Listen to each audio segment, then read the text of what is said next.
you a bit more information, in particular about the 7 different things over here on the left-hand side. The first thing is the artwork at the size that you would like it printed.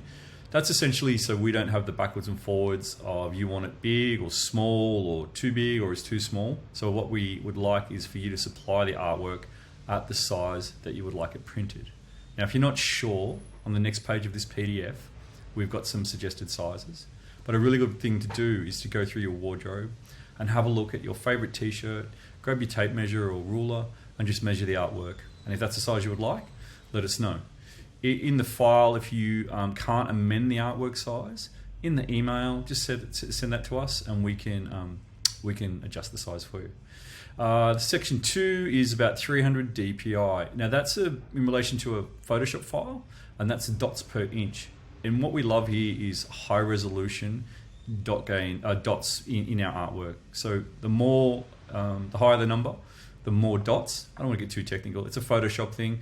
But if you are sending us a Photoshop file, if you could send it at a minimum 300 dpi, that would be great. Now, for section 3, we're talking about the final PMS colors. PMS is a Pantone reference scheme, and what we do is we have a color book which has got all of our ink colors in it.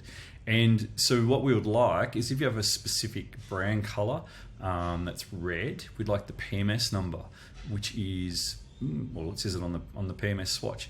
Now, if you're not sure about reds, we've got about 35 reds. There's a red that's for fire engines, or there's like a bright red. And so when you say to us, oh, I'd like it red, well, we would like you to be pretty clear with us and tell us exactly what the color is. Again, if you're not sure, ask us. We can help and suggest some colors and we can send them back to you for your approval.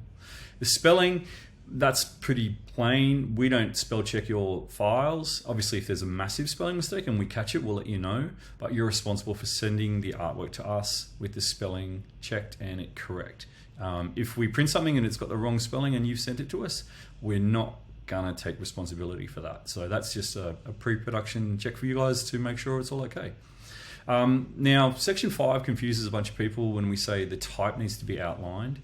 And what that means is if you have type or words in your artwork, what we would like is for you to make sure that the font that you've used is outlined. Now, if you're using Illustrator, there's an outline setting. It's type, outlines, and what that does is it just creates a line around the file.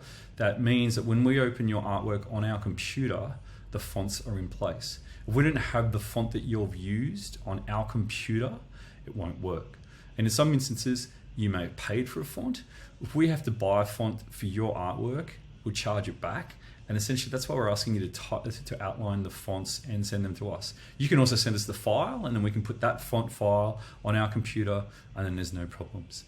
The placement in the template, that's on the final page. That's just an indicative placement of where you would like the artwork to be. We have a couple of magic spots for the back and the left pocket, which is the 2 most common places that we print on. On page 3 of this PDF, there's some other locations you can print. Now, if you are very specific and you want it on the back left pocket, 5 centimeters in from the hem, then can you let us know? If you don't, then we will use our judgment and experience and we'll place the artwork where we see it best to fit. Again, we'll send you an artwork approval request to confirm the indicative placement, which we would ask you to approve prior to the shirts going into production. Now, number 7 is the vector artwork, and that's basically means the file type that you supply the artwork to us in. We prefer vectors, which means the lines are sharper and cleaner, which gives us a better print. And if you're not sure about what a vector is or a PDF is, if you are using a graphic designer, I would ask them. If they don't know what that is, then I'd be concerned because that's their job. Now, if you have any other questions, shoot us an email. Our emails are on here, Shannon@Aisle6ix.com, or you can email Joel, our art director at artdepartment@Aisle6ix.com. And thanks for printing with Aisle6ix. We look forward to working with you soon.